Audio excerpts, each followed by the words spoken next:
Luke 24, verses 1 to 12. Who is the best person that you have ever met?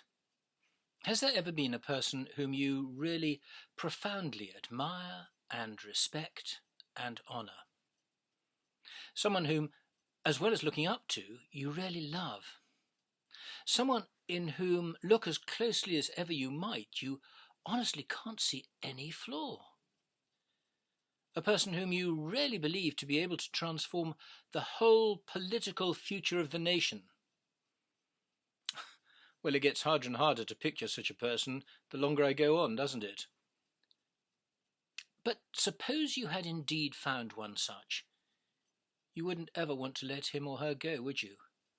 All your hopes would be centred on that individual. And then he's arrested.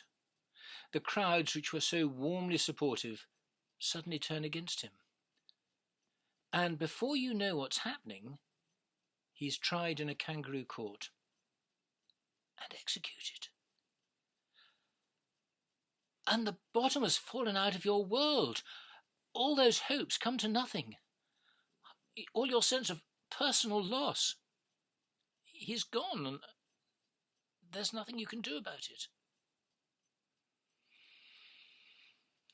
Well, we know the story of the resurrection so well that it's difficult for us truly to enter into the sense of what it must have been like. But I've never seen someone pronounced clinically dead getting up and walking around, and I don't suppose many of you have either. If we're told on good authority that someone is dead, especially if we've seen them in their coffin, well, then that's it, isn't it? It's the end. All that remains is the memorial service. The person we knew is gone, and there's nothing we can do about it. And the more we felt for them and the greater the hopes we had for their lives, the sadder it all is. And so the disciples, male and female, are deeply, deeply distraught, at least as distressed as any other group of people have ever been, because they were the only people ever to have drawn that close to someone who genuinely was absolutely good and truthful and loving. And all their hopes, not just for themselves, but for their whole nation, even for the whole work of God on earth, had been pinned on him. And now it's all over. He's gone, and there's nothing they can do about it. The sense of emptiness is total, a complete vacuum at the centre of life. Where can we go from here? There must have been a devastating numbness at the very core of their being. But in the meantime, there's one last service to be performed for the poor damaged body, the embalming, which hadn't happened on Friday because of the Sabbath. So the women, whose role it would have been, collect up the necessary spices, and at the very earliest opportunity make their way sadly to the tomb. But as they go, they realise there's a problem. In Palestine, graves were usually in a depression, and the stone was rolled down an incline to cover the mouth of the tomb. For a small grave, about 20 men were required to roll a stone downhill to cover the door of the tomb. And the Bible tells us that the stone covering the door of this tomb was a large one. The women would have needed more men than even a full Roman guard of 16 soldiers to roll the stone away uphill. This was a major task. How would they be able to cope? So can you imagine how they would have felt as they came in sight of the tomb, only to see that the stone had already been rolled away? The men must have come here first, bless them. That was kind. And so they go slightly timidly into the tomb itself and gasp, it's empty. What's happened? Where have they taken him? They didn't say anything to us. What's going on? And then there's another shock. For suddenly there are 2 men they don't know standing with them in the otherwise empty tomb, men of the most tremendous, overwhelming presence, whose robes shone like the brightest radiant light. And the instant reaction of the women is to cover their eyes and bow down. There's something supernatural here. And the 2 angels ask them, "Why are you looking for the one who is living among the dead?" Because the angels know that Jesus is the Lord of life. It makes no sense to them to imagine that he could stay dead. Resurrection is the inevitable end of the whole process of God's Son coming to earth. That was what he came for in the first place, to live and to die and to rise. Death cannot manage to conquer real life, and Jesus is life. That's the heavenly perspective. Remember John chapter 1 at Christmas? In him was life, and the life was the light of men. The light shines in the darkness, and the darkness has not overcome it.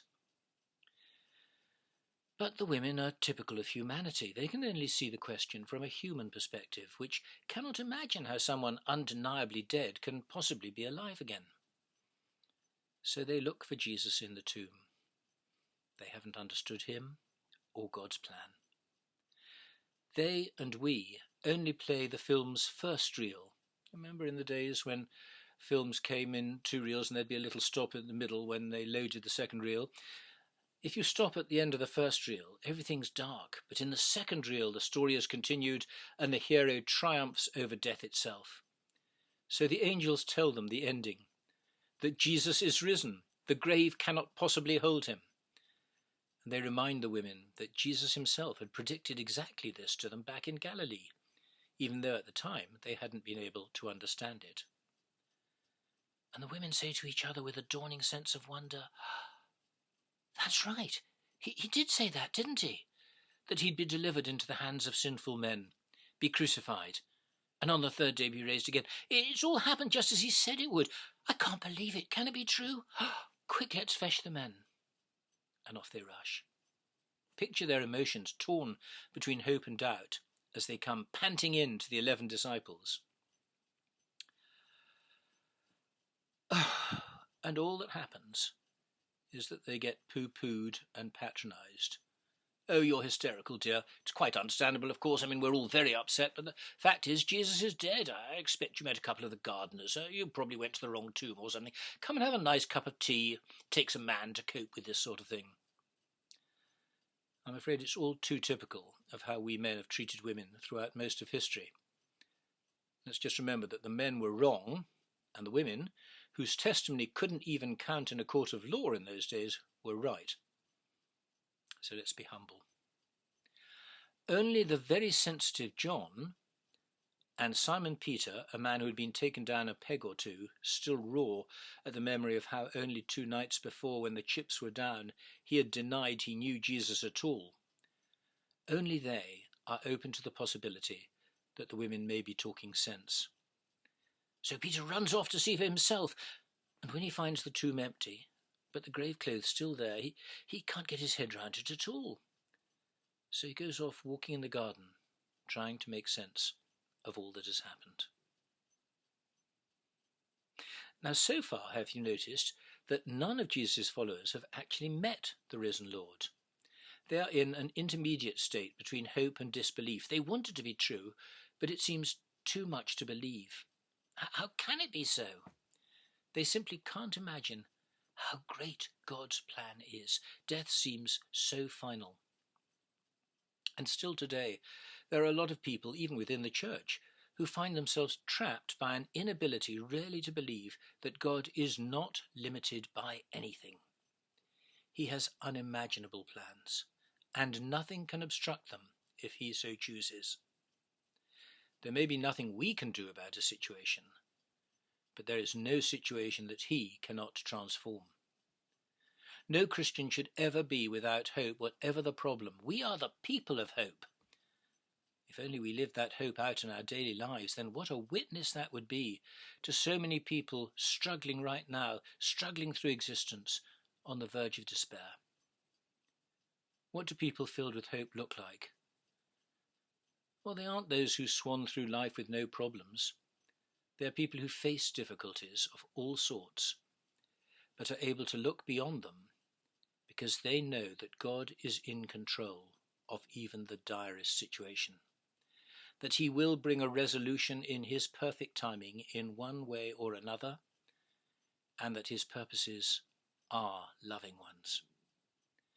So they are able to walk with their heads held high as sons and daughters of the King of Kings. Do you live as one of the resurrection people.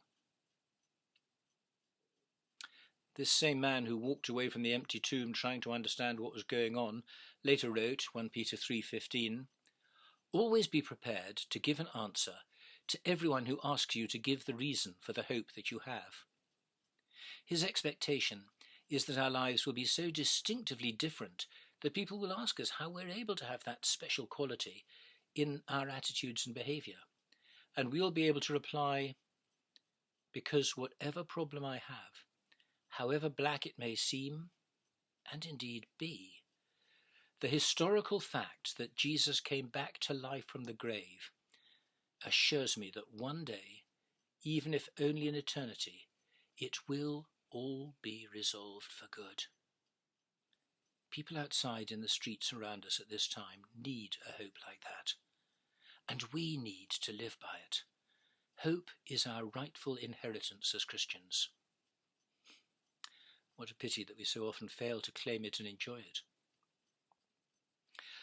But notice how God doesn't act to avoid the problem. He brings resurrection on the other side of the grave. Jesus has to die before he's raised to eternal life. So often we ask him to spare us from the cross. But resurrection is only available after death, not before it. 2 Corinthians 5 verse 4 says, "While we are in this tent, we groan and are burdened because we don't want to be unclothed, but to be clothed with our heavenly dwelling, so that what is mortal may be swallowed up by life." Well, yes, given the choice, who wouldn't want God to give him or her heaven without any problems? But that isn't actually on offer. We can and we should let our requests be made known unto God, but he may not answer yes to prayers that are primarily our seeking to duck out of the pain of life. The way to the throne lies through the grave. It isn't a mistake if you find yourself in a horrid situation. It's a station on the road to heaven. And God will always grant a resurrection to those who have had to face pain if they will only look to him. Don't shy away from the nasty experiences of life. You don't actually have to go and look for them. They will have a way of finding you. But don't imagine that what God most wants is to give his people a nice time here on earth. He is full of mercies and grace. But sometimes he will want you personally to soak up some of the hurt of the world and pass it on to him and give out his love and peace in a damaged world instead, just as he did on the cross. And on the other side of the pain, there will be a spiritual awakening, a new growth in God that would never have happened if you hadn't gone through that mini death of suffering. The biggest growth spurts spiritually are always accompanied by growing pains. Accept Christ's cross in whatever little ways you may be called to experience it. Accept it as the way to God's glory. 2 Corinthians 4 verse 17. Our light and momentary troubles are achieving for us an eternal glory that far outweighs them all.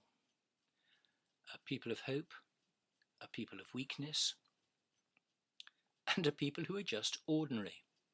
One of the most encouraging things about this passage is that it makes it clear we don't even have to have any particularly impressive faith ourselves in order to be the recipients of the resurrection experience in our lives. Look at these disciples. They don't believe for themselves. They haven't the foggiest idea what's going on most of the time. They keep getting things wrong. The women tell them the truth and they reject it. No one works out for him or herself that Jesus must have been supernaturally raised from the dead. God has to show them. He sends angels. He comes in person. And even then, they can't always recognize him. Now, isn't that so like you and me? So taken up with ourselves and our own problems that we're blind to his revelation of himself right before our eyes? But it didn't stop God making those disciples his own people for eternity. And it won't stop him doing the same for you and me. You don't have to be wonderfully spiritual or wise or sensitive. He will still come to you if you would like him to. And that's the only test, really. Do you want it to be true that Jesus died and rose from the dead to save you? That's all God's looking for. A heart that wants to be united with him forever and ever. An ordinary muddled people who want to know that God is alive. A people of weakness, pain and difficulty experiencing all the problems of life. And a people filled with the resurrection hope because they know that their Saviour has broken through death itself forever. Hundreds of years before Jesus ever came, Job knew all about it. Job chapter 19. I know that my Redeemer lives, and that in the end he will stand upon the earth. And after my skin has been destroyed, yet in my flesh I will see God. I myself will see him with my own eyes, I and not another. How my heart yearns within me. May God bless you. Amen.